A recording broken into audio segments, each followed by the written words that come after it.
балам, сен мына үй тапсырманы орындамай ақ қой. Ағылшын тілінен осы үй тапсырманы орындамай ақ қой. Қайтесің?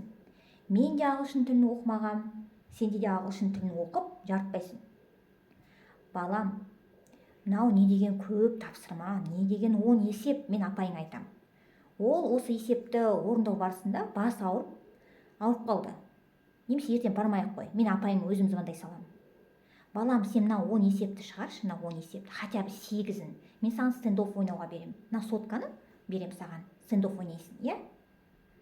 Мінекей ата-аналар, сіздер осындай іс-әрекеттерге барып, осындай сөздерді айту арқылы балаңызды бір кері тәрбие беріп жатсыздар балаларыңызға. Өздеріңіздің жағдайларыңызды ойлап, өздеріңізге жеңіл жағыңыз деп жатырсыздар. Менің каналыма тіркеліңіздер. Осындай жағдайлар болмас үшін сіздерге керемет бір құнды техника беремін.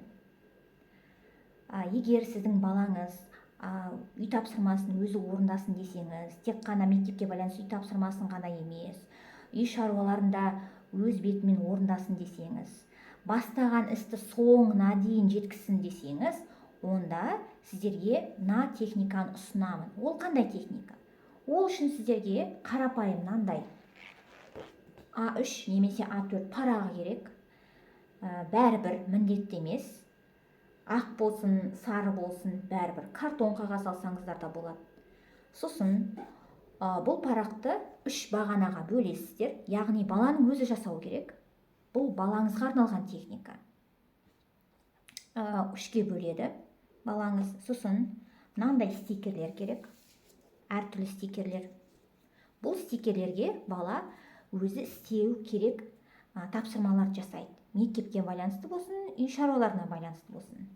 Мысалы, бөлмемді жинастыру, қоқыс шығару, математикадан 10 есеп шығару. Міне. Бұл жерге алдымен жазылу керек.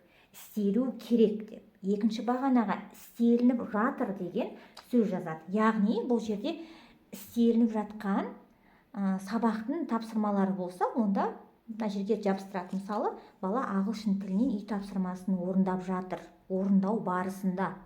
Онда бұл стикерді мына жерге жабыстырады, ол стикерді. Егер ол тақпағын жаттап қойса, бұл тақпақ жаттау деген стикерді мына жерге істелініп біткен деген бағанаға жабыстырады. Алғашқысында мынау 2 стикер мына жерде болған. Бірақ бала ол стикерлерді жаңағы істелініп жатқан болса, мына жерге жабыстырады. Істелініп біткен болса, мына жерге жабыстырып, міне осындай сурет пайда болды. Бұл техника балаға әр қарай өзінің жұмысын, тапсырмасын орындауға мотивация береді. Бала өз көзімен қаншалықты ол тапсырмалар орындады, қанша тапсырма орындады, көлемін көреді, өз көзімен көреді қаншалықты. Біз тапсырма орында дейміз, оны біз көзімізбен елестетпесек, былайнан көре алмаймыз. Балаға тіпті ол көп болып көрінеді.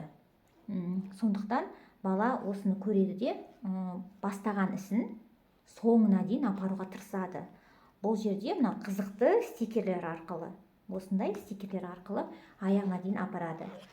Және ол өзінің жетістіктерінде, нәтижелерінде көретін болады. Егер мына математикадан 10 есеп шығарып бітсе, бөлмесін жинап бітсе, міне осы жерге жабыстырады ғой, қандай мен молодецпін. Мен 3 тапсырма бітіріп қойыппын ғой. Енді маған бір тапсырма қалыпты ғой деп, міне осы жердегі тапсырманы орындауға тырысады. Егер бала қандай да бір тапсырманы, мысалы ағылшын тілінен үй тапсырманы ол орындауға отырып еді, бірақ шұғыл бірдеңе шығып қалды, бір жерге бару керек болды. Онда осы істелініп жатыр деген жерге жабыстырулы тұрады әлі. Мына жаққа бармайды, мына жаққа бармайды. Өйткені ол басында отырды істеуге. Бұл техника тек қана балаға емес, ересектерге де арналған. Ересектерде қолданса болады. Өте тиімді, пайдалы. Балаңызға не үйретеді? Балаңызға тәртіпке үйретеді, жауапкершілікке үйретеді, және тапсырмаларын жүйелі түрде орындауға үйретеді. Мына жерде жүйе тұр. Көрдіңіздер ме? Міне жүйе бойынша. Ол мынау бастаған тапсырмасын, мысалы ағылшын тілінен мына жаққа қарай әкеп тастаған жоқ, әлі біткен жоқ ол тапсырма. Ол көріп тұр бала, бұл тапсырманы бітірген соң ғана мына жерге жабыстыратын.